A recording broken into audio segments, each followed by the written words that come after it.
बिस्मिल्लाहिर्रहमानिर्रहीम। अस्सलाम वालेकुम नाज़रीन, प्रोग्राम सिटी एट 10 में खुशामदीद। मैं हूँ आपकी मेज़बान अन्ना यूसुफ। उम्मीद है आप सब लोग ठीक ठाक होंगे। प्रोग्राम में ख़बरें भी शामिल करेंगे और आगे चल के हमारे मेहमान भी आज के प्रोग्राम में हमें ज्वाइन करेंगे। मौसम में कुछ तब्दीली, क्योंकि मानसून की वजह से बेहतर मौसम था, हवाएँ चल रही थी, ऑल्दो हब्स भी था, लेकिन कल और आज शदीद गर्मी है जी। बीच में जो हमें मौसम थोड़ा बहुत खुशगवार लग रहा था, तो फ़िलहाल अब तो एक दो दिन बताया गया है कि मौसम गर्म रहेगा, लेकिन साथ ही साथ क्योंकि मानसून है तो किसी टाइम भी बारिशें भी हो सकती हैं। आगे चल के मौसम की सूरत हाल भी आपको हम डिटेल में बताएंगे। आगाज़ करते हैं, हमारा पहला सेगमेंट होता है एक दिन एक नेकी।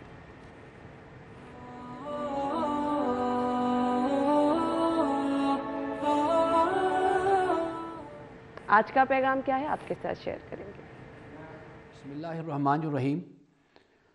अल्लाह सुब्हानहू व तआला ने मुसलमान पे 5 वक्त नमाज फ़र्ज़ की है।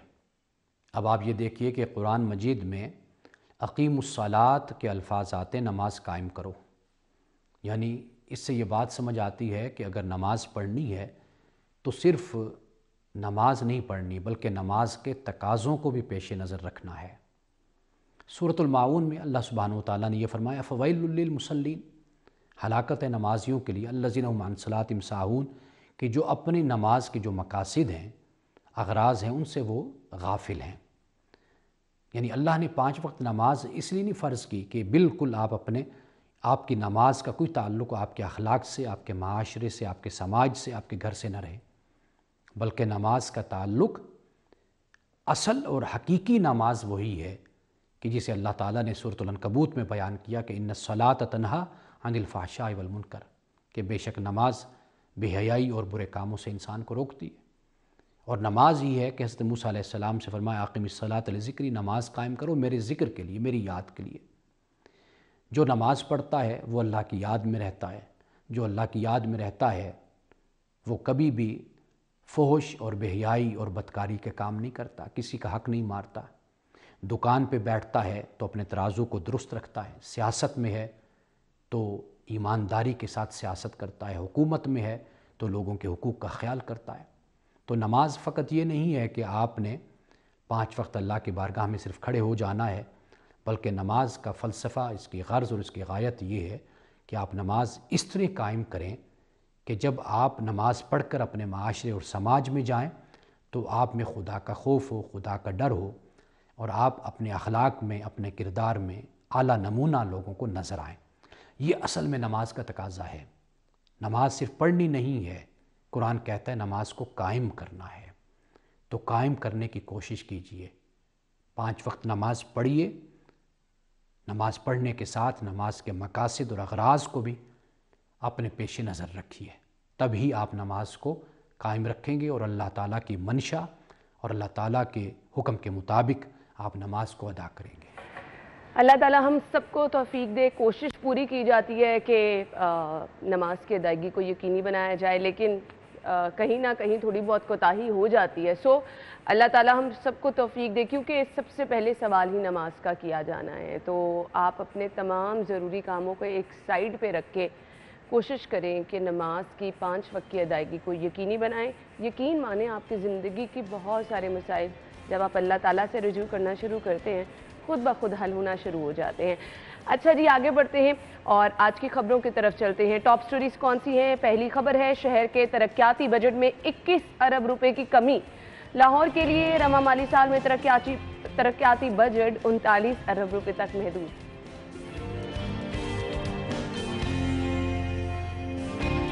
भारत से सैलाबी रैले की आमद, रावी में बहाव तेज, आबादी मुंतकिल।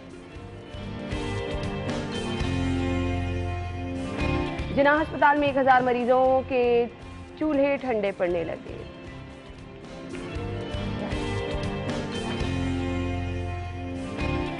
सुई गैस के कनेक्शन पर पाबंदी, शहर में 30,000 सारिफीन नए कनेक्शन के मुंतजिर। अच्छा जी, खबरें आप जान चुके हैं और ख़बरों की डिटेल्स की तरफ आएंगे। स्टूडियो में हमारे साथ हमारे सीनियर रिपोर्टर्स मौजूद हैं। हमारे साथ दुरे नायाब और कज़ाफ़ी भट्ट साहब ने हमें ज्वाइन किया है। वेलकम कहेंगे उन्हें शो में। अस्सलाम वालेकुम भट्ट साहब, क्या हाल चाल है आपके? अच्छा जी, पहली खबर की तरफ हमने जाना है और पहली खबर, शहर के तरक्याती बजट में कमी की गई है। और कमी क्यों की गई है? शहर पर हमने देखा कि पिछली हुकूमत में ख़ास तौर पर शहर लाहौर की बात की जाए तो इसको मुसलसल नज़रअंदाज किया गया। एक बार फिर ये चीज़ देखी जा रही है। बजट में कमी की वजूहात क्या हैं और इससे कौन कौन सी स्कीमें जो हैं वो मुतासिर होंगी? जी भट्ट साहब, आपसे आगाज़ कर लेते हैं। चाय बड़ी मज़ेदार है वैसे, सीरियसली छोड़ने को दिल कोई नहीं कर रहा चाय कि मैं खबर की तरफ आप ले आई हैं फटाफट। बजट कहती है, बजट के अंदर कमी क्यों हो गई है दुरे साहब? देखिए, मैं आगाज़ करता हूँ, फिर जो आपके पास आज एक थरथली वाली खबर है ना व्हाट्सएप के पास, फिर वो व्हाट्सएप खबर सुनाएंगे आपको, वो भी तरक्याती मनसूबों से रिलेटेड है। लेकिन मैं सिर्फ ये बात इस तरफ लेके जाऊँगा कि हर वज़ीर आला वो जब अपने इलाके, अपने सूबे से और अपने शहर से निकल के आता है तो वो पहले अपनी तहसील, अपने ज़िला की तरफ तवज्जो देता है। जब बुज़दार साहब थे, उन्होंने भी तौंसा पैकेज 4 अरब का पैकेज था, उसके बाद तौंसा के अलावा डेरा गाजी खान सारी उन्होंने चीज़ें की। अब जाहिर बात है गुजरात भी बहुत बड़ी एक ज़िला है और फिर डिवीज़न बनने की भी तैयारियां की जा रही हैं, उसके अंदर तहसीलें भी 2 जो हैं वो क्रिएट की गई हैं। तो पैसा तो चाहिए और मेरी इत्तला के मुताबिक भी बहुत बड़ा एक बजट जो है वो मुख्तस किया जा रहा है और मुख्तलिफ इदारे उसमें किरदार अदा कर रहे हैं, जिसमें हाईवेज़ है, CNW, क्योंकि वहाँ LDA तो नहीं है, और LDA होता तो बड़ी खामोशी के साथ सब कुछ हो भी जाना था। लेकिन ये चीज़ें आहिस्ता आहिस्ता निकलती है क्योंकि आपको कहीं का बजट उठा के कहीं ना कहीं तो भेजना होता है ना।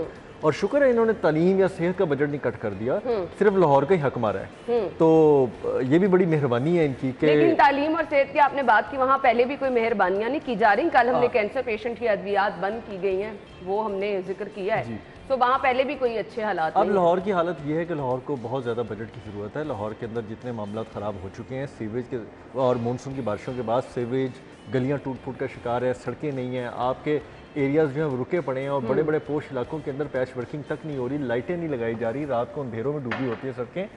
इस चीज़ के तमाम तर जो बजट है वो मुतासिर होगा और ये जब जाएगा तो आप देखिएगा अल्लाह ताला बेहतर जानते हैं 100% क्या होगा, लेकिन ये 90% जो है ना वज़ीर आला के अपने ज़िले और अपने हल्के में लगेगा। ये देखिए, ये बिल्कुल दुरे ठीक कह रहे हैं कि जब आपने किसी और जगह पे काम करना तो फिर आपको किसी और जगह से बजट उठाना होगा, क्योंकि उस एरिया के लिए तो बजट मखसूस नहीं है।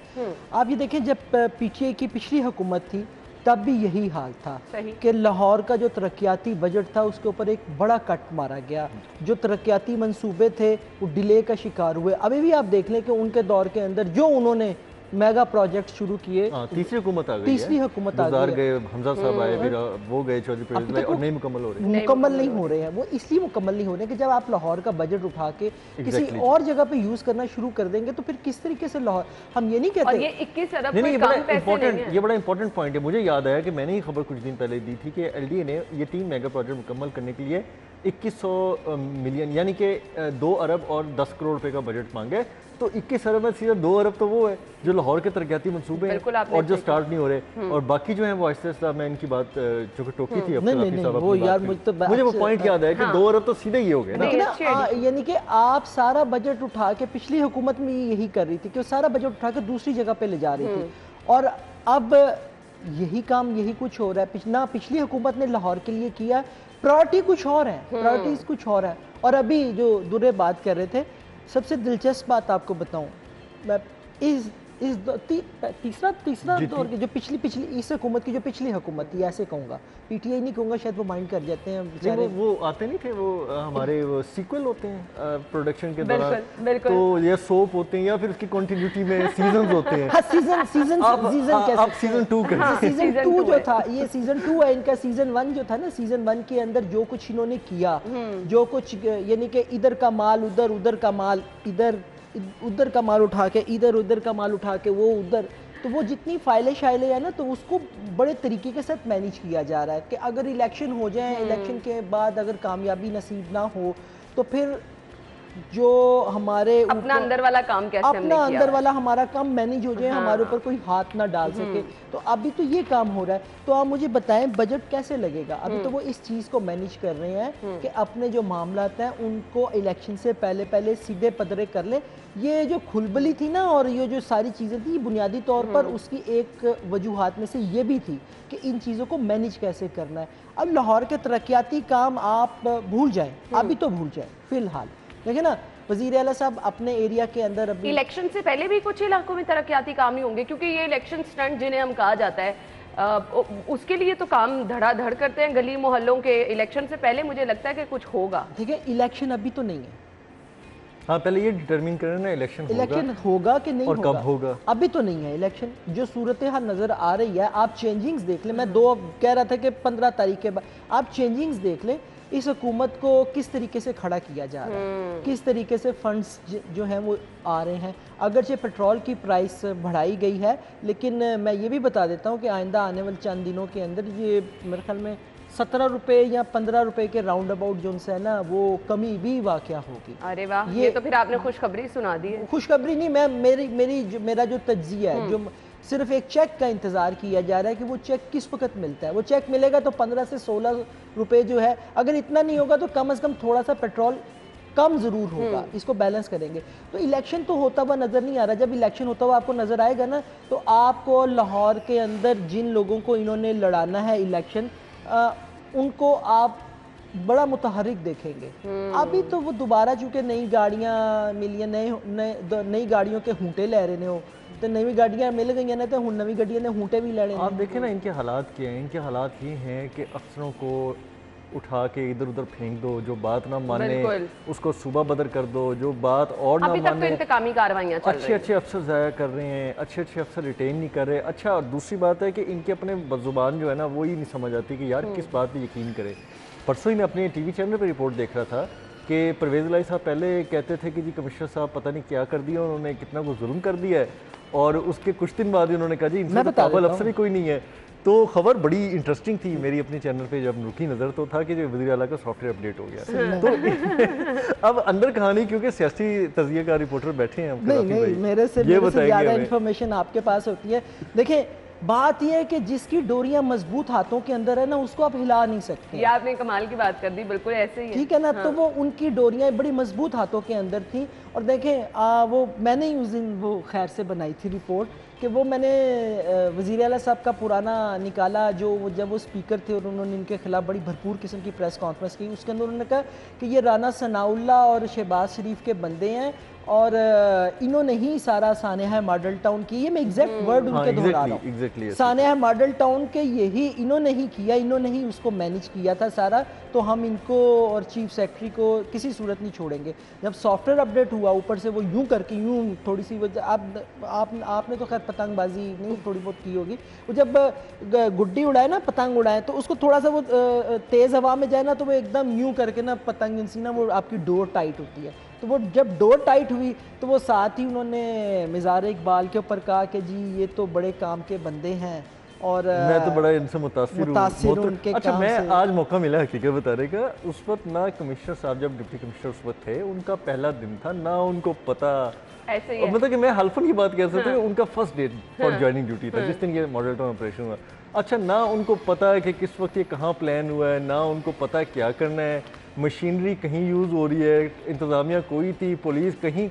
इन्होंने झूठी कहानियां घड़ दी कि जी वो खड़े रहे, वो वहीं पे ऑपरेशन लीड करते रहे, हालांकि ऐसा नहीं था। अब या तो हम लोग सो रहे थे मौके पे कि जी हम मॉडल टाउन के बाहर जाके ना हम सो गए थे, हमें नहीं नजर आया। उन्होंने ना उस्मान साहब ने मेरे ख्याल में कोई ऐसे कपड़े पहन लिए थे, वो हमें नजर नहीं आ रहे थे। उमरा यार की आपने स्टोरीज तो सुनी होंगी ना, वो अपनी जमीन के अंदर से कोई ना कोई एक ऐसा लिबादा निकालता था जो पहनता था, तो उसके बाद वो गायब हो जाता था, नजर नहीं आता। अच्छा, नहीं, इनको इंट्यूशंस भी होती हैं।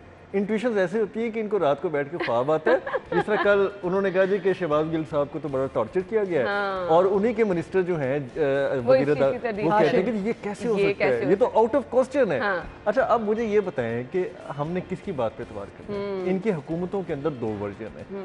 एक वर्जन तो मैंने आपको बताया कि एक सेल्फ, यानी कि एक ही बंदा पहले कोई बात करता है, फिर दूसरी बात करता है। अब दूसरा इनके अंदर ये कॉन्ट्रडिक्शन आ रहा है कि एक बंदा कोई बात करता है, दूसरा उसी जमात का बंदा कोई और बात करता है। अब मैं तीसरा वर्जन तलाश कर रहा हूँ कि तीसरे वर्जन में क्या तीसरा वर्जन आ जाएगा, आप टेंशन ना लें, हो सकता है कि इनको सरप्राइज मिल जाए। देखें, कोई तीसरी पार्टी बनने में तो टाइम नहीं लगता ना। आप देखें ना, हमारे जो बड़े लीडर्स थे, 3 बड़े लीडर्स से इस वक्त मंजर आम पे आपको नज़र नहीं आ रहे होंगे, मसलन वो तरीन साहब और चौधरी साहब और खान साहब। तो हो सकता है कुछ सरप्राइज भी आ जाए, तो तीसरा वर्जन उधर से आ जाएगा। एक बात बीच में हमेशा कुछ ना एक बात बड़ी इंपॉर्टेंट इन्होंने कर दी है, और मुझे एक बात याद आ गई, अगर इजाजत दें, क्योंकि रिलेटिव टॉक उससे ऐसी हटके नहीं। बट साहब, ये जो हॉकी स्टेडियम में जलसा हुआ, उसमें चौधरी परवेज़ इलाही साहब ने ना एक बात ऐसी की है जो उन्होंने ज़िंदगी में नहीं की। अच्छा, और वो इत्तेफाक से मेरे कान से गुजरी, मैंने वो पिक कर ली। उन्होंने इमरान खान को कहा कि मेरे लीडर यानी कि चौधरी परवेज़ इलाही साहब ने कभी ये बात नहीं की थी। हर चीज़ होती है, अलाइंस होता है, आप किसी की जमात के साथ उठते हैं, बैठते हैं। इनकी जमात के साथ एक सीट वाले जो बड़े सीनियर हैं आजकल लंदन के दौरे पे हैं, कभी बात उन्होंने ये भी इस तरह की इनकी बात है ना कि जमात से जमात निकलती है, तो आजकल तो फिर वो कप्तान जो उनके लीडर भी हो गए। मैंने पहले भी कहा था, मुझे मेरा ख्याल है कि ऐसे लफ्ज़ इस्तेमाल नहीं करने चाहिए, लेकिन बात चीज़ें मजबूर आपको कर देती हैं। चौधरी परवेज़ इलाही साहब का एक अपना रख रखाव है, उन्होंने एक पॉलिटिक्स के अंदर जो है ना अपनी एक पहचान बनाई है। अब ये पहचान जो है ना जिस तरीके से वो इमरान खान साहब के साथ चल रहे हैं, देखिए एहतराम अपनी जगह बिल्कुल होता है, लेकिन इमरान खान चौधरी परवेज़ इलाही से बड़ा लीडर नहीं है। चौधरी परवेज़ इलाही बुनियादी तौर पर उनकी फैमिली एक पॉलिटिशियन फैमिली है, उन्होंने सारी चीज़ें देखी हैं। आप इस तरीके से बड़े आराम मेरा लीडर, इसका क्या मतलब हुआ है? इसका मतलब हुआ कि आप छोटे बन गए हैं। मैं पंजाबी का लफ्ज़ ही इस्तेमाल करांगा, हो सकता है वो बड़ा दुख जावे लोगों नूं, ते वैसे तो छोटे नूं निका भी कहते हैं, होता है। हाँ, और निका कल्चर तो है पंजाब में, लेकिन मैं वो लफ्ज़ नहीं इस्तेमाल करूंगा।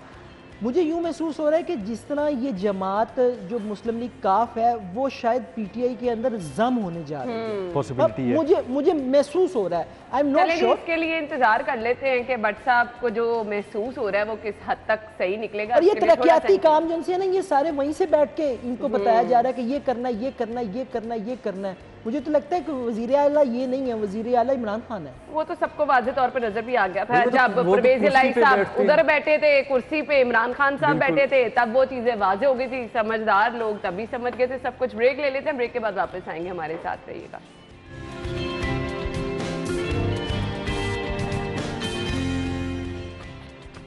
खुश आमदीद आपको एक बार फिर से कहेंगे। भारत से सैलाबी रैली की आमद, रावी में बहाव तेज, आबादियों को मुंतकिल करना जो है वो मुंतकिल कर दिया गया और बाकी काम भी इसको कंटिन्यू रखा गया है। ये कितना ख़तरनाक है, पानी का बहाव अभी कितना है और मैक्सिमम मिनिमम इसके लिए वेट कितना किया जाता है कि पानी का बहाव इतना होगा तो जी आपने आबादियों को मुंतकिल करना है, इसके लिए अलर्ट क्या जारी किया जाता है। ऑल दो जो हम बाकी जगहों पर हालात देख रहे हैं बहुत ज़्यादा परेशान कौन है। दुर्र नायाब क्या कहना जी बिल्कुल, हमें हमसाया मुल्क से कोई अच्छी खबर तो आती नहीं है। हाँ। और जब भी कोई अच्छी तवक्को भी नहीं है। हाँ, तवक्को भी कोई नहीं है, कोई मुसीबत की सूरत नहीं आती है। हाँ। कभी वो बांध के हमारा पानी रोक लेते हैं और सिंतास मुआहिदों की और जो भी इंडस कमीशन ट्रीटी जो है उसकी मुखालफत करके वो उसको सबोताज करते हैं, या कभी वो पानी छोड़ देते हैं एक्सेस वाटर। लेकिन ये हर चीज़ जो है ना वो हमारी पॉसिबिलिटीज़ में होती है। अब हम किस हद तक तैयार हैं, हमारी नेशनल डिज़ास्टर मैनेजमेंट और पंजाब की जो प्रोविंशियल डिज़ास्टर मैनेजमेंट है वो कितनी तैयार है, आपकी एडमिनिस्ट्रेशन कितनी तैयार है, आपके रेस्क्यू करने वाले तमाम इदारे और आपके जितने भी वाटर की जो मॉनिटरिंग करते हैं इदारे वो किस हद तक तैयार हैं, ये बहुत इंपॉर्टेंट है। ये एक्सपेक्टेड था, आपने देखा जिस तरह बलूचिस्तान में तो हाँ, हमारे सामने सब कुछ हालात को देखते हुए एक तस्वीर थी कि ये हो सकता है। हम ये एक्सपेक्ट कर रहे थे कि रावी के अंदर इस बार पानी जो है वो ज़रूरत से ज़्यादा आएगा और कि इस हद तक भी आ सकता है कि अंदर जो झोंपड़पट्टियाँ बनी हुई हैं, झुग्गियाँ बनी हुई हैं, गरीब लोग बैठे हुए हैं, उनके लिए क्या होगा। अब चाहिए तो ये था कि ये आबादियों को मुंतकिल करते, जिस तरह उन्होंने पहले पानी छोड़ा और बलूचिस्तान और सारा एरिया डूब गया, इनको भी चाहिए था कि ये तैयारी करते और चनाब हो गया, रावी हो गया, इसके इर्द गिर्द जितने भी इनकी आबादियाँ थी उनको वहाँ से लेफ्ट आउट टाइमली वहाँ से मुंतकिल करते, लेकिन कुछ भी नहीं किया। एडमिनिस्ट्रेशन हाथ पे हाथ रख के बैठी रही, या वो रिवायती सुस्ती कि उनको अंदाज़ा ही नहीं था कि इतना कुछ हो जाएगा। कल भी अब थोड़ी बहुत जो झुग्गियाँ थी वो मुतासिर हुई हैं। रात को किसी पहर में पानी उनके अंदर गया और पानी जो है वो कंटिन्यूसली जो है वो अपनी सतह बढ़ाता जा रहा है। हाँ, और जो एक्सपेक्टेशन है, अगर पानी उस एक्सपेक्टेशन के मुताबिक आ जाता है तो लाहौर के दरियाए रावी के किनारे जो बसी हुई आबादियाँ उनके लिए कोई अच्छे इंडिकेशंस नहीं है। हमने उसकी किस हद तक तैयारियाँ की हैं, हमारे डिप्टी कमिश्नर जो हैं और उनके असिस्टेंट कमिश्नर जो हैं, उनके रेस्क्यूर्स जितने भी इदारे हैं वो किस हद तक हम वक्त तैयार हैं कि सिर्फ वो बातों की तरफ वक्त हम वक्त तैयार हैं। जो एक प्रेस रिलीज आती है कि तमाम इदारे जो है वो हम वक्त तैयार हैं। बारिश होती थी ना तो वासा की प्रेस रिलीज आती थी कि वासा का स्टाफ जो है ना वो हम वक्त तैयार है। तो हमें हम वक्त तैयार से आगे बात निकल गई है। बात तो पानी आपके सर पे खड़ा है ऐसे ही है। और अभी भी ये इस चीज़ की कैलकुलेशन में लगे हुए हैं कि पता नहीं वो 1.5 लाख क्यूसिक और वो 1,75,000 पता नहीं क्यूसिक आता भी है कि ऐसी बातें बनी हुई हैं। भाई आपके सर पे पानी खड़ा है, उसकी सतह हर घंटे में थोड़ी बहुत बुलंद होती जा रही है। आपको होश के नाखून लेने और अल्लाह चाहिए। ताला रहम करे, ये अगर खुदा ना खास्ता फौरन अगर कुछ हो तो आपके लिए फिर ऑप्शन नहीं रहती है कि आप वहाँ से बहुत जल्द, Exactly. फिर कुछ ना कुछ तो नुकसान लाजमी होता है। जी भट्ट साहब। देखिए अना, 2-3 चीज़ें हैं। पहली चीज़ तो ये कि हर साल ये होता है, पिछले साल इस तरीके से भट्ट नहीं साहब हुआ। इस दफ़ा तो हम देख रहे हैं कि हालात ज़्यादा मुख्तलिफ मैंने हैं। बहुत ज़्यादा फ्लड कवर किया है। मैं जब दीगर चैनल्स में था तो मैंने बहुत ज़्यादा फ्लड को कवर किया है। भारत हर दफ़ा पानी छोड़ता है, भारत का इसमें कसूर नहीं है। देखिए कसूर हमारा है। हमें पता है कि जब उनके जो डैम्स हैं वो ओवरफ्लो होते हैं, वो पानी छोड़ देता है। इस दफ़ा उनके डैम ओवरफ्लो हुए, उन्होंने इस दफ़ा पानी छोड़ दिया और हमें ये पता होता है कि पानी आना ही आना है। वही बात दोहरेगी कि हम कितना तैयार हैं। हमने कितने डैम बना दिए हैं। एक आपको वो डैम वाली सरकार भी पता होगी, डैम के नाम, डैम्स के ऊपर नाम पे हमने बड़ा फंड इकट्ठा किया था। पता नहीं वो फंड कहाँ पे गया, मुझे नहीं पता है कि वो डैम टच था उस वक्त। अच्छा वो डैम टच था, हुकूमत चल रही थी ना, तो वो हाँ वो डैम टच होगा। था। वो वाकई वो डैम टच था, डैम नहीं किया और डैम ही खा गया, जो भी जिधर भी गया। बहरहाल हमने एक भी डैम बनाया इस पानी को स्टोरेज बिल्कुल के नहीं, लिए। बिल्कुल नहीं। एक बात बार बार कही जाती है कि मुस्तकबिल के अंदर जब भी जंग सबसे बड़ा होगी, मसला ये होगा, सबसे बड़ा जो मसला होगा वो पानी का होगा। हम क्या तैयार है? नहीं, किसी हुकूमत की ये प्रायोरिटी नहीं रही है कि हम डैम्स बनाए। चलें जो मुतनाज़ डैम है, चलें वो तो ना सही, हमको छोटे छोटे डैम्स ही बना लें। एक आपने नीलम झेलम बनाया था, वो मुझे नहीं पता, वो दोबारा जो है वो मेरे सुनने में आ रहा है कि वहाँ पे भी कोई प्रॉब्लम्स आ गई। अब इस पानी को तो पाकिस्तान आना ही आना है। दूसरी बात, रावी के किनारे झुग्गियां बनाने की किसने इजाजत दी? वो झुग्गियों वाले नहीं उठ के बट जाते। साहब ये तो बहुत देर से मसला है, सर, वहाँ है से ना? हम कहते हैं झुग्गियां हटाई जाएंगी, हटाई भी जाती हैं, लेकिन वही तजावुजात वाला वो मसला है, वो दोबारा थोड़ी देर बाद यही अर्ज कर रहा हूँ कि इसके ऊपर किसने एक्शन करना है? मैंने तो नहीं करना ना, किसी ने भी नहीं करना है। रात पानी झुग्गियों के अंदर चला गया है, अभी टीम दोबारा गई है, मेरे ख्याल में पानी का जो फ्लो है वो अब आगे की तरफ जा रहा है। आपका कसूर इससे डैमेज होगा, कसूर के अंदर बहुत ज़्यादा इससे डैमेज होते हैं, लोगों के मवेशी, फसलें, सारा कुछ हो जाते हैं। और साइफन कहलाता है। एग्जैक्टली। और हम सिर्फ यही कहते हैं पानी, हम सिर्फ एक काम करते हैं कि पानी गुजर जाए, बस इसके अलावा हमने और कुछ नहीं करना। अगर हमने प्लानिंग की हुई है, आपको याद है इतनी बड़ी आप जिस प्लानिंग की आप बात कर रहे हैं ना, वो सिर्फ आदादो शुमार बता दिए जाते, इतना क्यूसिक पानी है, इतना जा सकता है, वो तैयारी वहां तक हमने कहा था कि रावी की नया शहर बना रहे हैं रूडा, वही फिर वो नया शहर के टच वाली हुकूमत थी, उन्होंने कहा जी कि नया शहर एक नया टच बना रहे, तो उन्होंने कहा जी कि हम दरिया रावी के किनारे दोनों तरफ जो है ना नए शहर बसा देंगे और नए डैम बनाएंगे, उसके अंदर रावी साइफन पे एक डैम वो बंद बनाया जाएगा, फिर आगे एक बंद बनाया जाएगा और उस पानी को जो है ना हम बरकरार रख के सतह बढ़ाएंगे। और लंदन में जिस तरह दरिया टेम्स है ना, उसकी इर्द गिर्द आबादियाँ हैं, तो हर वक्त इसमें पानी रहा करेगा और दोनों तरफ जो है उसकी सीमेंटेड कंक्रीट वॉल्स होंगी, दोनों तरफ बंद लगे होंगे। और वो तो पता नहीं क्या हुआ, जो नए शहर वाली टच वाली हुकूमत थी ना, वो बेचारी कहीं वो तो बातें थी, वो पुरानी हो गई हैं, वो नए पाकिस्तान में बातें हुई थी, वो सब पुरानी हो गई हैं। आयशा ब्रेक का कह रही हैं, बट साहब ब्रेक ले लेते हैं। नूरे नायाब ने फिर लोगों के ना वो जख्म ताज़ा कर दिए हैं। ब्रेक लेंगे, ब्रेक के बाद वापस आएंगे, हमारे साथ रहिएगा।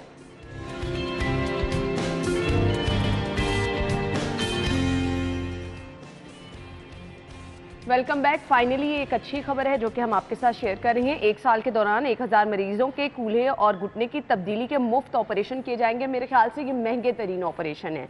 गोहर एजाज की जिना अस्पताल आमद पर ब्रीफिंग, और फिर एक बार हमने देखा कि ये महंगे तरीन इलाज मुखय्यर हजरात ही इसके लिए पेश हैं।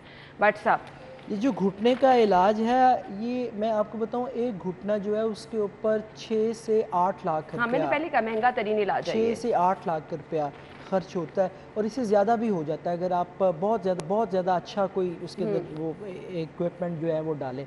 अभी देखिए 6 से 8 लाख का मतलब है कि एक मरीज़ के ऊपर बाकी मेडिसिन भी उसकी आनी है, उसके बाकी टेस्ट भी होने हैं, हॉस्पिटल के अखराजात यानी कि 15-16 लाख रुपए आप इजीली अगर ना भी हो 15-16 लाख, आप कम से कम 12 लाख रुपए तो रखें ना। 12 लाख रुपए तो, अब 12 लाख रुपए अगर ये बंदा एक मरीज़ के ऊपर खर्च रहा है तो आप मुझे बताएं ये कितनी बड़ी नेकी कमा रहा है। बिल्कुल। और ये सिर्फ एक बंदा नहीं है, गौहर एजाज साहब नहीं है, गौहर एजाज साहब के साथ बहुत सारे और भी मुखय्यर हजरात हैं जिनको उन्होंने इकट्ठा किया है, एक टीम बनाई। अच्छा। और उनके साथ वो उठे बैठे, जिस तरह ऐसे ही है ना कि मुझे कोई अगर अपनी फील्ड से रिलेटेड होगा, मेरे सीनियर है कज़ाफ़ी साहब, मैं इनको साथ मिलाऊंगा, मैं और लोगों को पकड़ूंगा, अपने और साथियों को मिला के एक ऐसा ग्रुप बनाऊंगा एक ग्रुप बनाएंगे जिसके लिए आप प्रोडक्टिव का काम कर सके। आप गौहर एजाज साहब का ये है कि चूँकि वो एप्टेमा के सदर भी रहे, उनके तमाम टेक्सटाइल इंडस्ट्रीज ओनर्स वो हैं, वो उनके ज़ाती ताल्लुकात के दोस्त हैं। एक जमात से हट के जी हमने एक एप्टेमा बनाई हुई है और हमने एक ताजरों का बहुत बड़ा ग्रुप बनाया हुआ है, उससे हट के उन्होंने कन्विंस किया। ये मैं 14 साल पुरानी बात कर रहा हूँ, जितना मैं जानता हूँ उनको, जब से मैंने जानना शुरू किया कि गौहर एजाज साहब कौन है और किस तरह से करते हैं। शायद उस वक्त उनका ये बहुत सारे प्रोजेक्ट भी मंजर आम पे नहीं थे जिस तरह वो काम कर रहे थे। उनको कन्विंस किया, उसके साथ फिर उन्होंने फिर आपको बहुत सारे देखा, friends of PIC, friends of Jinnah hospital, friends of Lahore, बड़ी सारी उन्होंने चीज़ें करते करते आहिस्ता आहिस्ता इस चीज़ की बुनियाद रखी कि अब वो इंडस हॉस्पिटल जो ट्रस्ट हॉस्पिटल है उस तरह का प्रोजेक्ट खड़ा कर सके। जिना हॉस्पिटल के अंदर डायलिसिस सेंटर पूरा अपना बनाया, वो पहले खुद उन्होंने खुद खड़ा किया, फिर अपने दोस्तों के साथ मिला के वो किडनी सेंटर की तरफ जा रहे हैं। फिर PIC के अंदर पूरे का पूरा ब्लॉक खड़ा कर दिया, इमरजेंसी ब्लॉक, वो भी अपने दोस्तों के ताउन के साथ। और जिस तरह से वो यहाँ पे दस्तरखान चलाते हैं, ढकी छुपी बातें नहीं है। मैं पहले जब ज़माना जहलियत में जब पढ़ रहे होते थे, हमें कोई इतने शऊर नहीं था, तो मैं सोचता था कि शायद लोग जो है ना पता नहीं क्यों इस तरह की बातें बताते हैं, लेकिन मैं अब समझता हूँ कि ये बातें लोगों को बताना बहुत ज़रूरी है, क्योंकि उनको थोड़ा सा इस चीज़ में भी एहसास जिम्मेदारी पैदा हो, या थोड़ी सी इस चीज़ में शर्म है कि यार हमारी भी कोई सोसाइटी में जिम्मेदारी है, हमने भी कोई किरदार अदा करना है। हर वक्त सोशल मीडिया पे पोस्टें करके, सोशल मीडिया पे गम गुसारी करके, सोशल मीडिया पे आंसू बहा के, इतनी लशपश होती नहीं जितनी आप दिखा के दूसरों को परेशान, ये नहीं हो सकता। ये काम जिनसे ना, ये काम जिनसे ये हुकूमत वक्त के काम है। आपने बिल्कुल सही कहा। कल हमने खबर शामिल की कि कैंसर के मरीजों को अद्वियात ही नहीं मिल रही हैं। सो जहाँ कहीं मुखैर हजरात काम करेंगे वहाँ बेहतरी नजर आएगी, अदरवाइज आप सरकारी अस्पतालों में जाके हालात देख ले, बहुत ही खराब है। देखिए आप अल्लाह की राह में अल्लाह को खुश करने के लिए 1 रुपया खर्च करेंगे ना, अल्लाह पाक उसका 1000 गुना। यही बट साहब, अगर सभी लोग सोचने लग जाएं और ये चीजें हमारे ईमान का हिस्सा हैं, आप कुछ अच्छा करें कि फीडबैक में आपके साथ क्या होगा, इसके लिए थोड़ा सा आपको इंतजार करना पड़ता है और अल्लाह ताला जरूर आपको देता है। ब्रेक का कहा जा रहा है, ब्रेक के बाद आते हैं।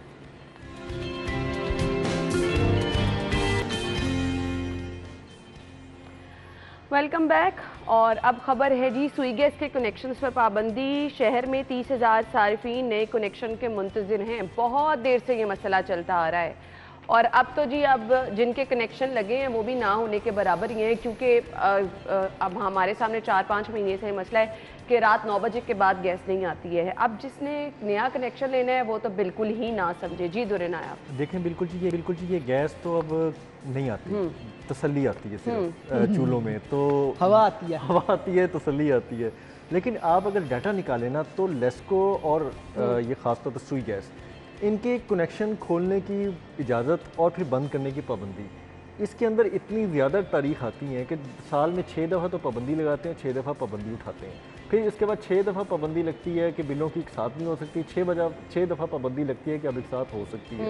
ये जो वक्ती तौर पर लोगों को कंफ्यूज किया हुआ है ना, एक यूनिफॉर्म पॉलिसी की ज़रूरत है। ख़ास तौर पर बहुत अच्छा वक्त था, मुझे याद है कि जो प्रायोरिटी पे एप्लीकेशंस होती थी, जिस सीक्वेंस से चल रही होती थी, जब जिसका नंबर आता था, चाहे वो साल बाद आए, चाहे वो 8 माह बाद आए, चाहे 6 माह बाद आए, चाहे हफ्ते बाद आए, उसका कनेक्शन लग जाता ऐसे ही है। और बाकी जो चाय पानी कल्चर है वो तो जाहिर बात है, जो कनेक्शन लगाने आता है वो तो जी रोटी खा के चाय पानी चलता होता, लेकिन जिसका नंबर आता था उस रूटीन में लिस्ट के मुताबिक वो साल बाद भी आए, उसका कनेक्शन आ जाता था और उसको कहते थे जी कि साल तक आप इजी होकर बैठें, आपके ये महीने की ये डेट बनती हैं, इस डेट के आपका लग जाएगा।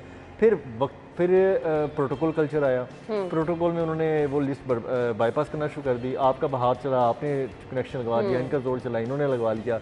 उसके बाद वैसे अभी भी है, आप पैसे ज्यादा दें तो अच्छा सारा काम। उसके बाद एक ऐसा कल्चर आया कि साल भर पाबंदी रखते हैं और पाबंदी के दौरान हाई लेवल का कोई बहुत हाथ पड़ता है या हाई लेवल का कोई माल मता चलता है तो कनेक्शन लग जाता है। बिल्कुल ऐसे। या तो हो ना कि आपने पाबंदी आयद कर दी है तो 3 महीने तक किसी का कनेक्शन नहीं होगा, बिल्कुल इस दौरान कनेक्शन लगते हैं। मिनिस्ट्री से सिफारिश आती है, मिनिस्टर्स करते हैं, इस्लामाबाद, पंजाब, तमाम सूबाई तौर पर जिसका जहाँ जोर लगता है वो हर तरह से सुई गैस या लेस्को या वापडा के अंदर अपनी सिफारिशात करके कनेक्शन लगवाता है। और आप सिर्फ सर्वे कर लेना तो ये एक घर में दो जो वापडा के बिजली के मीटर लगे, ये कैसे लगे आपको यहीं से पता लग जाएगा कि जिसकी लाठी उसकी भैंस होती थी, हर बंदे ने घर में दो तीन मीटर लगा लिए एक घर में, जहाँ पे अलाउ सिर्फ एक होता था। सुई गैस में जिसकी हाथ पड़ता था उसकी प्रायोरिटी बाईपास करके किसी और की जगह पर कनेक्शन दे दिया गया। ये बड़े गंभीर मसाइल हैं और इससे ना सिर्फ लोग डिस्टर्ब हुए बल्कि लोगों की जो पोजीशंस थी, जो ट्रस्ट लेवल था सरकारी इदारों का, वो भी ख़त्म हो गया। आज हम इसी जगह खड़े हैं। बिल्कुल ऐसे ही है मुझे लेकिन लगता है बट साहब, आई डोंट नो आप लोग एग्री करते हैं या नहीं करते, ये सिर्फ सारे पैसे खाने के बहाने बना रखे हैं। आप किसी भी महकमे से रिलेटेड जो मसाइल है, जहाँ कहीं आप पैसे दे देते हैं वहाँ काम सारे हो जाते हैं। देखिए कायदे आज़म वाला जो नोट है ना, वो लाल हो, नीला हो, पीला तो नहीं होगा, या नया भी आ रहा है वैसे, मैंने सुना 75 रुपए का नया नोट आ रहा है। लेकिन वो मेरे ख्याल में एजाजी होगा। चार लोग हैं। ये तो एक थे बाबा जी इतने हमारे ताकतवर, तो ये चार आगे तो क्या करेंगे। इसके अंदर बड़ी ताकत है। कायदे आज़म ने देखे पाकिस्तान बनाया, पाकिस्तान बनाया, ठीक है ना, उनके साथ एक पूरी टीम थी। तो अब पाकिस्तान तो वो बना गया। अब वो जो नोट है ना जिसके ऊपर उनकी तस्वीर छपी हुई है, वो इसी वजह से वो बहुत पावरफुल लोगों को दिखाई देता है कि ये हम जिसको देंगे ना जो, और ये हकीकत है। आप ये नोट किसी को भी दिखाएं तो उसका मूड बन जाता है काम करने का, तो वो आपसे जो मर्जी काम उससे करवा ले। वो गाना ना सुना दीजिए। नहीं, मैं नहीं सुनाऊंगा। मैं ब्रेक ही ले लेती हूँ। थैंक यू सो मच, बहुत बहुत शुक्रिया आप लोगों के वक्त के लिए। नाज़रीन, हम चलेंगे एक ब्रेक की तरफ, हेडलाइंस जानिए, फिर शो में आते हैं।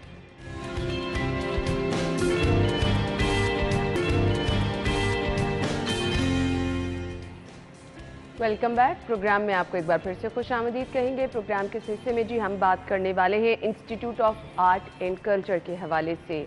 इस इदारे के क़याम का मकसद क्या था और यहाँ पे जो स्टूडेंट्स जो ज़ेर तालीम हैं उनकी काबिलियत और फिर किस तरह से उनको जो है दौरे जदीद के मुताबिक जो है तैयार किया जा रहा है, इस पर हमने बात करनी है। साथ ही साथ इदारे की खुसूसियात के बारे में भी आपको बताएंगे। हमारे साथ स्टूडियो में जो हमारे मेहमान मौजूद हैं, फसीउज़्ज़मान बासित साहब ने हमें ज्वाइन किया है, registrar institute of art and culture हैं। अपने शो में उन्हें वेलकम करेंगे। अस्सलाम वालेकुम जी। जी वालेकुम सलाम। क्या हाल चाल है आपके? शुक्रिया, मेहरबानी। आपके वक्त का भी बहुत बहुत शुक्रिया। सबसे पहले तो मुझे बताइएगा इदारे का क़याम कब किया गया, इस मकसद क्या था, असल में बेसिक बुनियाद क्या बनी? IAC institute for art and culture ये अपनी नौयत का एक डिफरेंट अदारा है जो 2018 में क़याम हुआ जिसका, और इसका चार्टर जो है वो फेडरल है। और इसके अंदर बेसिकली 4 स्कूल्स हैं जिसमें game design, school for architecture design and urbanism एक स्कूल है। उसके अंदर 3 डिग्रीज करवाई जा रही हैं, आर्किटेक्चर की, इंटीरियर डिज़ाइन की और कंस्ट्रक्शन मैनेजमेंट की। दूसरा स्कूल जो सा है वो school for digital and cinematic arts है। उसके अंदर 4 डिग्रीज करवाई जा रही हैं। उसके अलावा स्कूल ऑफ आर्ट है और school for information and robotics है। ज़बरदस्त, यानी दौरे जदीद की जितनी तकाजे हैं, जितनी ज़रूरियात है उसके अकॉर्डिंग सब आपके पास कोर्सेज अवेलेबल हैं। हाँ जी, ऐसे ही। ज़बरदस्त। सो मुझे अब ये बताइएगा कि अब ये आइडिया तो बहुत अच्छा है, स्टूडेंट्स को कैसे साथ लेकर चलते हैं और फिर स्टूडेंट्स की काबिलियत के बारे में भी बताइएगा, अपनी फैकल्टी के बारे में भी बताइएगा। बेसिकली जो डिसेमिनेशन ऑफ एजुकेशन है, इसका कोर मकसद ये है कि बच्चे को आने वाले टाइम में प्रोफेशनल लाइफ के लिए डेवलप करना, ट्रेन करना और उसको उस लेवल तक लेके आना कि जिस वक्त वो इंडस्ट्री में कदम रखे तो जो इंडस्ट्री की रिक्वायरमेंट्स हैं, जो चेंजिंग एवेन्यूज़ हैं, जो इंडस्ट्री में interpersonal and as well as academic उसका ब्लेंड होना स्टूडेंट में बहुत ज़रूरी है। सही। तो फ्रॉम द डे वन जब स्टूडेंट हमारे पास इनरोल होता है and till the time the degree is completed, we try के हम with the blend of soft skills, personality development and academia उसको प्रिपेयर करें आने वाले चैलेंजेस को फेस करने के लिए। सही। अच्छा जी, फर्स्ट टाइम ये हुआ है BS इन गेम्स का आगाज़ किया। हाँ जी, गेम डिज़ाइन एंड डेवलपमेंट। मतलब किस तरह से आइडिया और इसमें क्या कोर्स आउटलाइन है? इसमें बेसिकली कॉन्सेप्ट इसका ये है कि जिस तरह लेटली डेवलपमेंट हुई है IT साइड पे और ग्लोबली इसकी डिमांड बहुत इंक्रीज़ हुई है, तो we are the first institute जो इसको ऑफ़र कर रहा है। और ये 4 साल की डिग्री है जिसमें डिफरेंट गेमिंग के डेवलपमेंट 3D 2D डेवलपमेंट सिखाई जाती है। उसका पूरा एक कोर्स है, HEC से क्रेडिटेड है। वो सारी कोर्स डेवलपमेंट करवा के बच्चे को हम with the latest technologies, latest tools हम ऐप्ट करते हैं ताकि वो इंडस्ट्री के लेटेस्ट स्टैंडर्ड्स के हिसाब से गेम्स डेवलप करें, अपने डिस्प्ले कर सकें और जो प्रोजेक्ट थीसिस डेवलप कर रहे हैं उसकी प्रोजेक्शंस कर सकें। ठीक है, आपका इदारा जो है इंटरनेशनल कोलैबोरेशन का हिस्सा भी है, किस तरह से? हमारी जी डिफरेंट कोलैबोरेशंस हैं गेमिंग के अंदर ही और एनिमेशन में। हमारा लेटली रुबिका का एक फ्रांस का इदारा है गेमिंग का, उसके साथ कोलैबोरेशन है। We had sent our students for summer camp, अभी लेटली जुलाई में उन गए थे। 2 वीक्स का वो समर कैंप था जिसमें Rubika international accredited gaming institute है, उन्होंने उनको ट्रेन किया, उनको जो स्किल्स हैं, जो नेसेसरी डेवलपमेंट ऑफ गेम्स, उनकी ट्रेनिंग करवाई और वो सक्सेसफुल ट्रेनिंग करके अभी लेटली 2 वीक्स बैक पाकिस्तान वापस आए हैं। स्टूडेंट्स को इसका क्या फ़ायदा होता है आपके? Student with regard to industry requirements, personal development तो बच्चों की जो होती है वो तो एक अपनी जगह है, लेकिन with regard to the industry, global industry, बच्चों को प्रिपेयर किया जाता है और बच्चे उसके लिए तैयार होते हैं कि कौन से टूल्स मार्केट में हैं जो अप्लाई करने हैं, जो लेटेस्ट टेक्नोलॉजीज़ हैं उनके साथ गेम्स को डेवलप करना है, कॉन्सेप्चुलाइजेशंस होती हैं, तो वो एक कॉम्प्रिहेंसिव ट्रेनिंग हो जाती है बच्चों की। ज़बरदस्त। मुझे ये इदारा इसलिए भी डिफरेंट लग रहा है कि हम स्टूडेंट्स को पढ़ा देते हैं लेकिन कुछ उनके फ्यूचर के लिए जब वो पास आउट होके बाहर निकलते हैं तो उन्हें एज सच अपने लिए कुछ करने का मौका ही नहीं मिलता। सो यहाँ पर जिस तरह से स्टूडेंट को ट्रेन किया जा रहा है, आप क्या कहना चाहेंगे, किस तरह आपका इदारा बाकी इदारों से डिफरेंट है? जी, पहली चीज़ जो है हमारा जो फोकस होता है एट दी टाइम जिस वक्त स्टूडेंट हम एनरोल होता है हमारे पास, हम कोशिश करते हैं कि उसको उसके स्ट्रेंथ्स के हिसाब से उसकी एक प्रोफाइलिंग करके through out the academic career उसको डेवलप करें और सॉफ्ट स्किल्स,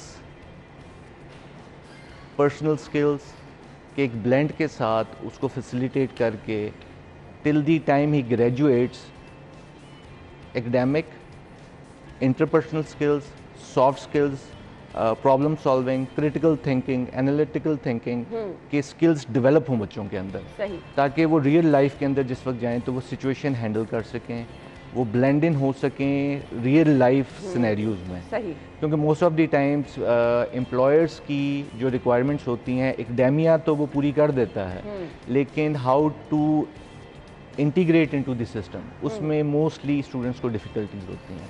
सही सही। अब मुझे ये बताइएगा, एक बड़ा अच्छा इनिशिएटिव आपकी तरफ से भी लिया गया, पेड इंटर्नशिप स्टूडेंट्स हाँ को जी। In house. सो स्टूडेंट्स कुछ आना भी चाहेंगे, जी, जी। तो किस किस इंटरेस्ट के हामिल स्टूडेंट जो हैं वो आ सकते हैं और ऐसे इंटर्नशिप कोर्स आपके कब कब चलते हैं जो स्टूडेंट्स ज्वाइन कर सकते हैं? हमारा जी IAC is primarily focusing on giving exposure to the students with regard to the actual life. सही, जो स्टूडेंट्स हमारे पास इनरोल होते हैं, ऑन कैंपस होते हैं, उनको हम ऑन कैंपस डिफरेंट डिपार्टमेंट्स में, डिफरेंट रिसर्च सेंटर्स में उनको फैसिलिटेट करते हैं with regard to their potential as well as inclination, उनको प्लेस करके वहाँ पे उनको एक्सपोजर देते हैं with the academia, with the management staff, administration. वो एक्सपीरियंस करते हैं कि किस तरह एक्चुअल लाइफ में ऑर्गेनाइजेशंस, इंस्टीट्यूट्स रन होते हैं। सही, रिसर्च साइड के ऊपर स्टूडेंट्स जो हैं वो फैसिलिटेट करते हैं किस तरह राइटअप्स करने हैं, गाइडलाइंस मिलती हैं, तो वो ही इनकरेज दैट। वो स्टूडेंट्स हमारे जो ऑप्ट करते हैं इंटर्नशिप ऑन द कैंपस, उनको हम फैसिलिटेट करते हैं। एंड एट द मोमेंट इस समर में हमारे पास अबाउट 20 स्टूडेंट्स हैं जो इस वक्त इंटर्नशिप पेड कर रहे हैं हमारे इंस्टीट्यूट में। सही। अब मुझे ये भी बता दीजिएगा कि आपका इदारा लाहौर के अलावा कहीं और भी है, और जो स्टूडेंट्स इंटरेस्टेड हैं, एडमिशन क्राइटेरिया जी। क्या सब चीज़ें हैं? हमारा जी campus, main campus is at 7.5 kilometre राइवन road, and this is the only campus, but we are, क्योंकि as we had established only in 2018, तो we are planning to expand all across Pakistan with step by step, और अभी जो students हमारे पास influx है that is all across from Pakistan, specially surprisingly GB, KPK और सिंध से बहुत स्टूडेंट्स का इन्फ्लक्स था। ठीक है। और हमें गिलगित से जिस तरह का रिस्पांस मिला, और दोज किड्स आर ब्रिलियंट, जो उनका वहाँ पे जिस तरह उन इंटर तक और उसके बाद यहाँ पे आके उनका जो हम इंस्टीट्यूट में एनरोलमेंट के बाद जो परफॉर्मेंस है, most of the students are maintaining high GPA। सही सही, ग्रेट। मुझे बता दीजिएगा फ्यूचर प्लान्स आपके क्या हैं और स्टूडेंट्स के लिए नई नई चीज़ें क्या ऐड करना चाह रहे हैं? स्टूडेंट्स के लिए we have gone into international collaborations, we have developed different centers for likewise research centers for environment, climate, and we have also developed a center for visual and performing art. हमने university है Turkish university ओज़ेन university के साथ एक centre CEEE के नाम से यहाँ पे इस्टेब्लिश किया है, जिसमें environment based research, SDGs sustainable development goals, और उसके अलावा एक सेंटर हमने डेवलप किया है centre for climate and environmental research. वो दीज आर दी एरियाज़ जहाँ पे हम रिसर्च ओरिएंटेड काम कर रहे हैं और स्टूडेंट्स को इनक्रेज करते हैं उसमें पार्टिसिपेट करके, ताकि रिसर्च एरिया जो सा है, क्योंकि it has always been the weakness in Pakistan के रिसर्च साइड पे बहुत कम काम होता है, and as the environment is one of the major challenges of the globe, so we are primarily focusing on climate as well. तो ये centres develop किए हैं जहाँ पे हम इनकरेज फैकल्टी की ट्रेनिंग्स भी करवा रहे हैं और स्टूडेंट्स को इनकरेज करते हैं to be a part of दो सेंटर्स। सही। मैसेज क्या देना चाहेंगे देखने वालों को? मेरा जी मैसेज होगा कि state of the art facilities are being provided at our institute, students should opt for that because we offer a very different blend of degrees, arts ka blend with technology, and this is very unique and no other institution in Pakistan is doing that. सही। तो ज़रूर जो student interested हैं वो यहाँ पर जा सकते हैं और अपने इंटरेस्ट के मुताबिक जो भी फील्ड वो ज्वाइन करना चाह रहे हैं। Thank you so much. कुछ कहना चाह रहे थे आप? तो इसमें मैं एक पॉइंट आउट करना चाह रहा था कि हम बहुत इंकरेजमेंट के लिए बच्चों की स्कॉलरशिप्स बहुत ग्रेशियसली देते हैं। बहुत अच्छी चीज़ है। हाँ जी, सही। तो यहाँ पर स्कॉलरशिप भी अवेलेबल है। सो सारी चीज़ें हमने आपके साथ डिस्कस की। अब डिपेंड करता है ना कि आप लोग खुद क्या करना चाह रहे हैं, तो उसके अकॉर्डिंग आप अपने इंटरेस्ट के अकॉर्डिंग अगर कुछ सेलेक्ट करेंगे तो आपके लिए भी वो चीज़ें फ़ायदेमंद होती हैं। थैंक यू सो मच, बहुत बहुत शुक्रिया आपके वक्त के लिए। नाज़रीन ब्रेक लेंगे, ब्रेक के बाद हम वापस आते हैं, हमारे साथ रहिए।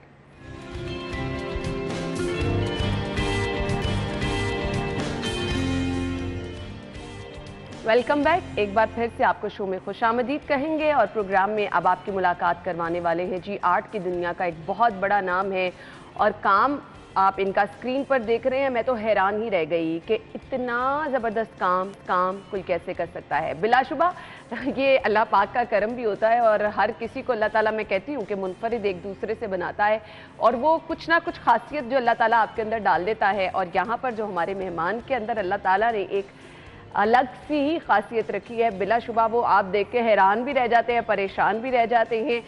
आर्टिस्ट अपने काम से पहचाना जाता है। बहुत सारे लोग आर्ट सीखते हैं, लेकिन एक जो ट्रेंड हमारे यहाँ अब बन चुका है ना, आप कॉपी पेस्ट करना शुरू हो गए। किसी का काम देखा, ये सोशल मीडिया पर इतना भरमार आपको कामों की मिलेगी कि फ़लाँ का काम देखा, फ़लाँ का काम देखा, थोड़ी सी चेंजिंग की तो बस आप कहते हैं कि हम आज ही अपना नाम बना लें। आर्ट की दुनिया में नाम बनाना, आर्ट की दुनिया में आगे जाना, मुनफरिद काम करना बहुत बड़ा चैलेंज है। काम आप कोई भी कर रहे हैं, जब तक आप उसमें मेहनत नहीं करते, लगन नहीं करते, उसको टाइम नहीं देते, आप किसी मुकाम पर नहीं पहुंचते हैं। तो अब ज़्यादा बातें नहीं करेंगे, अपने मेहमान की तरफ आएंगे और मैं बताऊंगी जी हमारे आज के मेहमान हैं जी RM नीम साहब ने हमें ज्वाइन किया है। विजुअल आर्टिस्ट है, एजुकेशनिस्ट है और माशाल्लाह से इनके बारे में मैं आपको ये भी बताती चलूँ कि इनकी खिदमात को देखते हुए जो हैं अब इनको प्राइड ऑफ परफॉर्मेंस के लिए भी नॉमिनेट किया गया। इससे पहले भी अपने ज़बरदस्त काम की बिना पर ये बहुत सारे अवार्ड्स अपने नाम भी कर चुके हैं। अस्सलाम वालेकुम। वालेकुम सलाम जी, क्या हाल चाल है आपके? बिल्कुल ठीक ठाक जी, दुआएं आपकी। बहुत बहुत शुक्रिया आपके वक्त के लिए। आर्टिस्ट, सबसे पहले जो एक सवाल मैं हमेशा पूछती हूँ, कहा जाता है कि बड़े चेंज लोग होते हैं, आम इंसान से डिफरेंट होते हैं, पर्सनालिटी उनकी डिफरेंट होती है, आदतें डिफरेंट होती हैं, थोड़े से खुश्क मिजाज होते हैं, आप ऐसे हैं? मेरे ख्याल है बिल्कुल गलत इन्फॉर्मेशन आपके पास। हाँ। ऐसा कुछ नहीं होता, और जो भी कौम को आगे लोग ले जाना चाहते हैं वो थोड़े से मुख्तलिफ ज़रूर होते हैं। हाँ, ये हम आपने कॉमन सही नहीं होते, हम हाँ। मुख्तलिफ होते हैं। हाँ। तो मेरा ख्याल है वो अगर यानी हम अब आपने मेरी इन्फॉर्मेशन को थोड़ी दूसरी तरह मोल्ड कर दिया, मुख्तलिफ तो होते ही हैं, ये आप भी मान गए हैं, ये आप भी मान गए। नहीं, लेकिन मुख्तलिफ होना गलत तो नहीं है। होना चाहिए, हर किसी को दूसरे से मुख्तलिफ। जब अल्लाह ताला ने हर किसी को डिफरेंट बनाया है तो हम कैसे कहते नहीं, आई थिंक जिम्मेदारी आपको मुख्तलिफ करती है। अगर आपने आम लोगों की रेस में खड़े होना तो आप लीड तो नहीं कर रहे हैं। लीड करने के लिए आपको उनसे मुख्तलिफ होना पड़ेगा, ताकि उस आइडियोलॉजी को लोग फॉलो करें और खुद से भी अपनी एक नई आइडियोलॉजी कार्व कर सकें, तभी दुनिया में चेंज आएगा। क्योंकि लोगों के पीछे लगने से चेंज नहीं आता। यस, एक आइडियोलॉजी हो, उसको लोग चाहिए होते हैं, उससे शायद चेंज आ सकता है। थोड़ी सी आपकी कामयाबी की हम कहानी सुनना चाहेंगे। कब, कैसे स्टार्ट किया, आर्ट की तरफ क्या चीज़ लेकर आई? कभी सोचा था यहाँ तक पहुँच जाएंगे, इतना काम ज़बरदस्त कर सकेंगे? ऑनेस्टली कभी भी नहीं सोचा था। और मेरा एक बड़ा अजीब सा वो है कि जिस तरह हम कहते हैं ना, दुआ से पहले यकीन ज़रूरी है। दुआ को मैं काम समझता हूँ, वो एक काम है, लेकिन काम से पहले उस काम पे यकीन करना। तो मेरा एक यकीन था सिर्फ, जिस गांव से मेरा ताल्लुक़ है, मेरे ख़ास के करीब एक शहर था साउथ में, वहाँ से मैं गांव से आया। और उस ज़माने में डेफिनेटली लोग चाहते थे कि इंजीनियर बने, डॉक्टर बने, बड़ी टिपिकल सी वो। और उनकी वो जो भी अप्रोच थी बिल्कुल जायज़ थी, क्योंकि उन्होंने आर्टिस्ट का इमेज देखा ही नहीं था इस तरह का। आर्टिस्ट को फिल्मों में भी इस तरह का दिखाया करते थे कि बंदा माफ़ करे कि मेरी औलाद ऐसी ना ही बने तो अच्छा है। और अभी भी बहुत सारे लोग जो बच्चे आर्ट की तरफ जाना चाहते हैं ना, पेरेंट्स का यही होता है कि नहीं नहीं नहीं नहीं, ये फील्ड महंगी भी होगी, पाकिस्तान में एज सच कोई इसके लिए कोई प्लेटफॉर्म नहीं, आगे चल के अगर आपने एज ए बिजनेस को लेकर चलना है तो पेरेंट्स का होता है कि आप डॉक्टर ही बने, आप इंजीनियर ही बने, आप कोई। हालांकि हमारे पास बहुत बड़े बड़े नाम हैं, आर्टिस्ट हमारे सामने भी बैठे हैं, हम दिखाते रहते हैं, पता नहीं ये माइंडसेट क्यों है। सो हम आपकी स्टोरी सुन रहे थे। मेरा ख्याल है, देखिए, गलती हम ये करते हैं पेरेंट्स के तौर पे कि हम अपना ख्वाब बच्चों पे लाते हैं और बच्चों की कमर तोड़ देते हैं, बजाय इसके कि बच्चों को आप सपोर्ट करें उस डायरेक्शन में जाने में जिसमें वो जाना चाह रहे हैं। तो आपको एक अच्छा इंसान, एक अच्छा प्रोफेशनल चाहिए। ये ज़रूरी नहीं है कि आप पैसों से चीज़ों को कंपेयर करें। मुझे पर्सनली लगता है कि सक्सेस आपकी पैसे में नहीं, सेटिस्फेक्शन में है। तो जो काम आपको सेटिस्फेक्शन देती है, कि मुझे जब मैंने काम शुरू किया तो सारे लोग कहते थे भूखे मरोगे, तो खुदा का शुक्र है ऐसी कोई चीज़ नहीं है। क्योंकि आपको जो वादा खुदा ने किया है, भूख से तो आप आज़ाद हैं, वो आपको भूखा नहीं सोने देगा। ठीक है, ये तो ना शोहरत हमारे हाथ में, ना इज़्ज़त हमारे हाथ में। तो इन तीन चीज़ों से हम डरते बहुत हैं। हालांकि खुदा ने अपने हाथ में ले ली, तो इसका मतलब इंसान तो खुला आज़ाद है, उसको डरना नहीं चाहिए। तो उसको वही परसू करना चाहिए जो उसके दिल से आवाज़ आ रही है। और दूसरा, एक मुआशरे में जो भी आपको लगता है एक ज़िम्मेदार शहरी के तौर पे कि किस चीज़ की ज़रूरत है और उस बात को कैसे कहना चाहिए, अगर आपको ढंग आता है कहने का, तो वो उस वक्त आता है जब आपने सुनना ठीक सीखा हो। बिल्कुल सही कहा आपने, बिल्कुल सही कहा। आर्ट की बहुत सारी इकसाम आ गई हैं, कुछ एक्सप्लेन कीजिएगा। आप मॉडर्न आर्ट पे भी काम कर रहे हैं, आप डिफरेंट तरीके से कुछ काम कर रहे हैं, जो हम देख रहे हैं आपके काम बाकी बहुत सारे आर्टिस्ट से डिफरेंट है। ये जो आर्ट की मुख्तलिफ शक्लें हैं, बताइएगा कौन कौन सी पे आप काम कर रहे हैं? दरअसल ये इस तरह से है बिल्कुल कि आर्ट में हम किसी ऐसी चीज़ को फॉलो करना जो हमसे पहले हो चुकी है, वो कोई मुनासिब बात नहीं है। हमें काम इस पे करना चाहिए कि आर्ट कैसा होना चाहिए, सही उस पे। ये नहीं कि कैसा हो रहा है उसमें आप कितना एक्सेल कर लेंगे तो आप कहीं समहाउ उनके आसपास ही हैं। तब्दीली के लिए आपका ख्याल का नया होना बहुत ज़रूरी है। तो उसी से आपका मीडियम, उसी से आपकी फॉर्म, उससे आपकी चीज़ें सारी डेवलप होती हैं। तो जितने आप आउट ऑफ द बॉक्स सोचेंगे तभी कोई मुमकिन है कि तरक्की। तो अब वो ऐसा नहीं है कि हम जी इंप्रेशंस की तरह काम करें या किसी और की तरह काम करें, उसकी ज़रूरत नहीं है। आरएम नईम को आरएम नईम की तरह काम करना चाहिए, ये इंपॉर्टेंट है। आपका काम मैं देख रही हूँ बड़ा मुनफरिद है। और मुझे ये बताइएगा, क्या बड़ा टाइम सिलेक्शन करते हैं? अकेला होना चाहिए जब काम कर रहे हैं? कुछ वो आर्टिस्ट का उस टाइम माइंड सेट बताइएगा, इस काम को समझने के लिए बड़ा टाइम चाहिए। असल में मैं बिल्कुल ऑर्थोडॉक्स किसी भी चीज़ का बिलीवर हूँ नहीं। तो लोग समझते हैं ना आर्टिस्ट के ऊपर ऐसा फेज आया हुआ है, ये हो गया, उसको आइसोलेशन चाहिए। हो रही है, अब अकेले बैठ के आई वर्क काम विद करना पीपल। है। हाँ, ठीक है, मैं अपने स्टूडेंट्स के साथ काम करता हूँ, अपने स्टूडियो में काम करता हूँ, लोग मुझे काम करते हुए देख रहे होते हैं, क्योंकि एंड ऑफ द डे आप जो भी कुछ हैं उसमें लोगों का रिस्पांस बहुत मैटर करता है। तो मुझे वो साथ साथ चाहिए होता है। और आप राय जब आपको मिलती रहे तो ज़रूरी नहीं कि सही हो, वो गलत भी हो सकती है। तो आपके अंदर एक डिसीजन स्किल आ जाती है। यानी आप लोगों की राय भी लेते हैं अपने काम ऑफ कोर्स, उसके बगैर तो नहीं आप डेवलप कर पाते। सही। ज़्यादातर आपके पास चॉइस, अब ना माने ये चॉइस है, लेकिन वो जो पिक्चर है ना आर्टिस्ट की जो बनाई हुई कि ऐसा होता है, वो बिल्कुल ऐसा नहीं है। आज का आर्टिस्ट सोशली किसी भी लेवल पे अपने आप को रिप्रेजेंट कर सकता है, अपने मुल्क को रिप्रेजेंट कर सकता है, किसी भी फोरम पे बैठ के बात कर सकता है। सही। आर्टिस्ट को उसका काम मुनफरिद बनाता है। अनफॉर्चुनेटली हमारे लोग आजकल जो है ना एक दूसरे की कॉपी करने में ज़्यादा हैं। मुझे लगता है मुनफरिद पहले आर्टिस्ट होता है, फिर उसका काम मुनफरिद। बिलाशुबा, बिल्कुल सही कहा आपने। हाँ, और दूसरा फील्ड हमेशा इस तरह की होती है कि शुरू में आप उसको बनाने की कोशिश कर रहे हो, एक स्टेज पे आके वो आपको बनाती है, आप उसकी प्रोडक्ट बन जाती है। ये आपने बड़ी बात कह दी है। ये जो सोशल मीडिया पर हम देखते हैं, जब काम लोग देखते हैं और उसी को कॉपी करना शुरू कर देते हैं और फिर कहते हैं कि हम रातों रात बड़े आर्टिस्ट भी बन जाएं, कुछ ऐसे लोगों को आप कहना चाहेंगे? नहीं, हमारी फील्ड में समहाउ ये मार्जिन है कि कुछ ऐसे आर्टिस्ट भी हैं जो रातों रात आर्टिस्ट बन गए, लेकिन मैं गलत नहीं कहूँगा, उनके लिए ठीक होगा, लेकिन मैं तजर्बे का कभी भी शॉर्टकट समझता नहीं कोई भी। आपको लाइफ में अगर तजर्बा चाहिए तो जो 60 साल की उम्र का इंसान होगा, दो इंसान हो सकता है, एक सिर्फ 60 साल का हो, दूसरा हो सकता है उससे कम उम्र का और तजर्बेकार हो। तो आई थिंक आपने ज़िंदगी कैसी गुजारी वो इम्पोर्टेंट है, वो मैटर करती है। सही सही। मुझे ये बताइएगा, ये जो आर्ट को समझने वाली आंख है, हर कोई आपके काम को उस तरह नहीं समझ सकता। अब आपके कितने ऐसे काम हैं जो कि वाकई थोड़ा सा गौर से देखना पड़ा है कि ये क्या किया हुआ है आपने, तो वो एक्सप्लेन करना लोगों को कैसा लगता है कि ये इसमें मैं क्या बताना चाह रहा हूँ?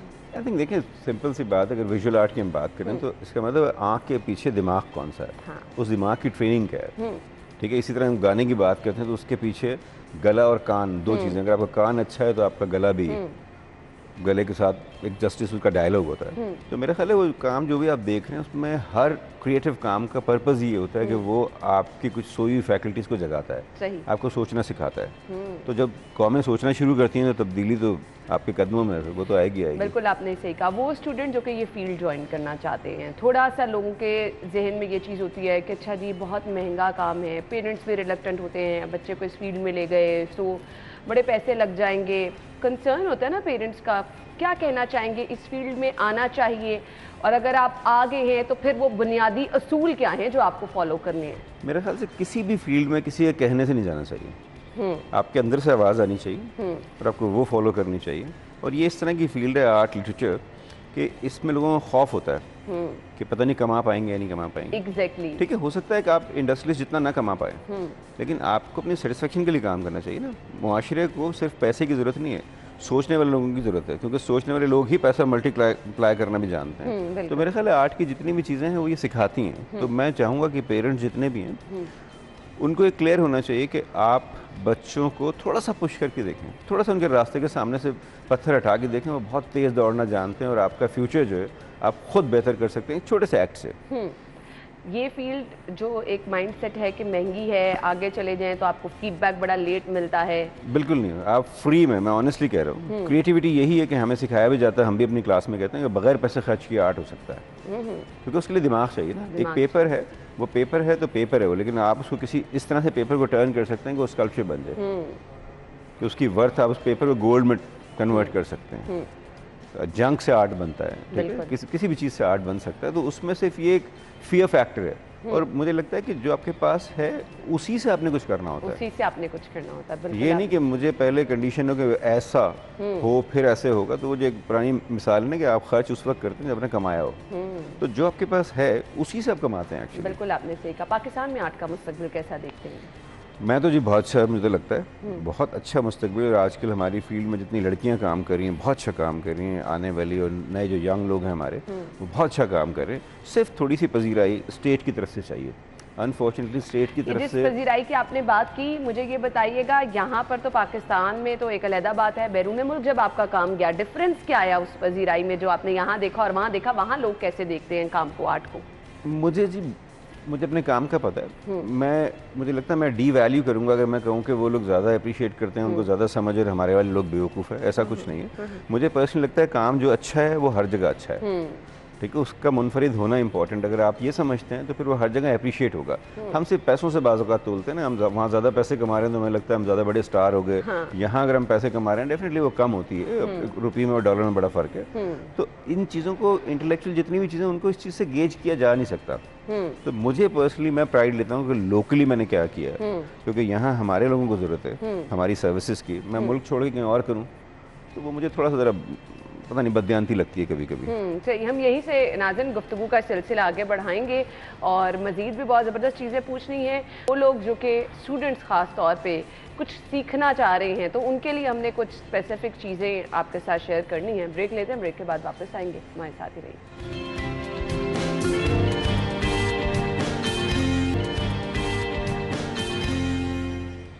Welcome back. गुफ्तगू का सिलसिला आगे बढ़ाएंगे। हमारे साथ हमारे मेहमान मौजूद हैं आर एम नईम साहब। मज़ीद स्टूडेंट्स के लिए अब हम ये जानना चाहेंगे कि क्या गाइडलाइन हो सकती हैं। मुझे ये बताइएगा, जो स्टूडेंट इस फील्ड में आना चाह रहे हैं, एनसीए में आप खुद पढ़ा भी रहे हैं, सो कुछ प्रोग्राम्स ज्वाइन करना बेहतर होता है, आपको किस तरह से स्टार्ट कैसे लेना चाहिए? आई थिंक किसी भी काम में आपने जाना है तो आप की क्यूरियोसिटी होनी चाहिए, आपको रिसर्च होनी चाहिए, और जो उस फील्ड के जो भी प्रोफेशनल्स हैं मैं उनसे हमेशा एक रिक्वेस्ट करता हूँ कि अगर आप चाहते हैं कि आपका फ्यूचर जो है बेहतर हो, आपकी नेक्स्ट जनरेशन बेहतर हो, तो अपना कुछ वक्त निकालें और लोगों के साथ शेयर करें। तो उसी चक्कर में हमने भी डेफिनेटली, जो हम किसी और के बारे में कहते हैं हमें खुद भी करना चाहिए, तो हमने स्टूडियो RM एक शुरू किया है बहुत अरसे से, उसको भी 28 साल हो गए। उसमें हमारा प्रोग्राम का मकसद ये होता है कि आर्ट काउंसलिंग, कि आपकी ज़िंदगी में आर्ट की अहमियत है क्या। क्योंकि किसी भी कौम में टेररिस्ट उस वक्त पैदा होते हैं जब उनमें से हिस्से लतीफ़ निकल जाए, जो एस्थेटिक सेंस है वो निकल जाए, अप्रिशिएट करने की सेंस, खूबसूरती को एडमायर करने की सेंस निकल जाए। तो मुझे लगता है कि ज़िंदगी में जब भी आप चेंज चाहते हैं किसी भी काम में, तो उसको सोचना आर्टिस्ट की तरह कि आपने बैंक में भी आप 2+2 4 कर रहे हैं, इसका मतलब आपको बहुत अच्छे बैंकर नहीं है। अगर आप 2+2 2000 कर सकते हैं तो इसका मतलब उसके दरमियान कोई आइडिया है, तभी वो होगा।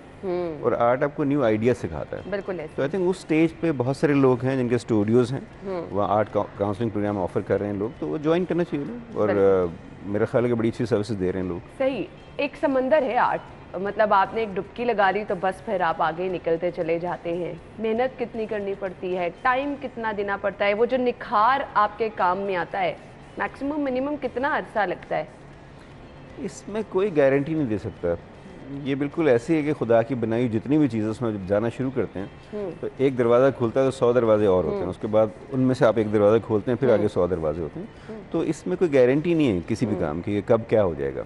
लेकिन आपके अंदर ये तलब रहनी चाहिए कि आपने ज़िंदा रहना है, तो उसके लिए वो ज़रूरी है कि आप रुके ना। तो वो पता नहीं, मुझे लगता है शायद ये अच्छा है या बुरा है, ये बहुत थोड़ी देर के लिए होता है। चीज़ें बदलती रहती हैं, जो मुझे कल अच्छा लगता था आज अच्छा नहीं लगता वो। तो इसका मतलब मैं बदल गया हूँ, चीज़ वो तो वही है, या मेरे देखने का तरीका बदल गया। तो आई थिंक वो चेंज आता रहना चाहिए। हम पहले देखते थे जो लोग आर्ट की तरफ आते थे, पेंसिल का इस्तेमाल होता था, अब डिजिटल आर्ट की तरफ जो है हमारी नौजवान नस्ल ज़्यादा आ रही है। सो ये जो एक डिफरेंट पहलू हम देख रहे हैं, आप समझते हैं कि ये स्टूडेंट्स के लिए बेहतर है? आई थिंक चेंज जो भी है उसको रैशनली इस्तेमाल किया जाए। जिस तरह मार्शल मैकलुहन की थ्योरी है कि मीडिया की इन्वेंशन बिल्कुल ऐसी है जिस तरह समझें कि आप छुरी, अब किन लोगों के हाथ में वो छुरी, तो मीडियम का इस्तेमाल लोगों को आना चाहिए। तो आपको जहाँ पेंसिल चाहिए पेंसिल ले लें, जहाँ आपको डिजिटल टैब चाहिए आप टैब ले लें, लेकिन उसका इस्तेमाल करते क्या हैं वो इम्पॉर्टेंट है। आज भी पेंसिल ख़त्म नहीं हुई है, आज भी पेंट ख़त्म नहीं हुआ, लेकिन जो पैरेलल टेक्नोलॉजी है वो भी है, क्योंकि अंडरस्टैंडिंग उसी से डेवलप हो रही है आपकी, क्योंकि इंसान तो पुराना है ना, उसी ने नई टेक्नोलॉजी बनाई है, बिल्कुल, तो वो उसी सेंसिबिलिटी के साथ बनाता है। तो आई थिंक वो बड़ा इंपॉर्टेंट है, उसने बहुत टाइम बचाया है, उसने बहुत सारी एफर्ट बचा ली है। वरना हम आज जो तस्वुर है चीज़ों का, हम एटलीस्ट मैं तो नहीं सोच सकता था 20 साल पहले कि टेक्नोलॉजी से चेंज आया है। और आई थिंक हम सबको शुक्रिया अदा करना चाहिए टेक्नोलॉजी का। बिल्कुल ऐसा ही है। अच्छा जी, आपके काम में कहीं ना कहीं कुछ आपकी अपने भी वो एक लुक नज़र आती है, ये सेल्फ ऑब्सेशन है या फिर इसको हम कुछ और कह सकते हैं? नहीं, ऐसा कुछ भी नहीं होता। देखिए जी, हर काम जो होता है आपका वो आप ही होते हैं। हाँ। हर पेंटिंग या जो भी मैं गाना गाऊंगा तो वो गाना मैं ही खुद ही हूँगा। तो मुझे लगता है हर आर्ट वर्क जो भी है, जिसने ग्लास बनाया समझो वो खुद है वो। तो हम पेंटिंग में ये नहीं कहते कि फलां पेंटिंग, हम कहते हैं ये RM नईम है। तो आई थिंक उसमें मुझे जहाँ लगता है कि अपने आप को इस्तेमाल करना है, AR रहमान ने अपने गाने गाए हैं ना खुद, जहाँ उसे लगता है उसे होना चाहिए। तो वन शुड बी क्लियर कि कहाँ किसको किसकी ज़रूरत है। जहाँ मुझे लगता है मेरी शक्ल चाहिए, मैं अपनी शक्ल डाल देता हूँ। सही। मैसेज क्या देना चाहेंगे देखने वालों को? मैसेज सिर्फ ये देना चाहूँगा कि अपने बच्चों को थोड़ा सा टाइम दें, और थोड़ा सा रास्ता साफ करें, उनको फैसिलिटेट करें। बिलीव मी, उनमें बहुत एनर्जी है, नया पाकिस्तान उनके ज़िम्मे है, लेकिन पुराने लोगों को थोड़ी सी हेल्प करनी पड़ेगी, उनके लिए रास्ता बनाना पड़ेगा। बिल्कुल, आपने सही कहा, बहुत अच्छा मैसेज है। Thank you so much and good luck for the world. बहुत बहुत शुक्रिया आपके वक्त बहुत के लिए। शुक्रिया जी आपका। नाज़रीन, इंशाल्लाह आपसे कल मुलाकात होगी, तब तक के लिए इजाज़त दीजिए। अल्लाह हाफ़िज़।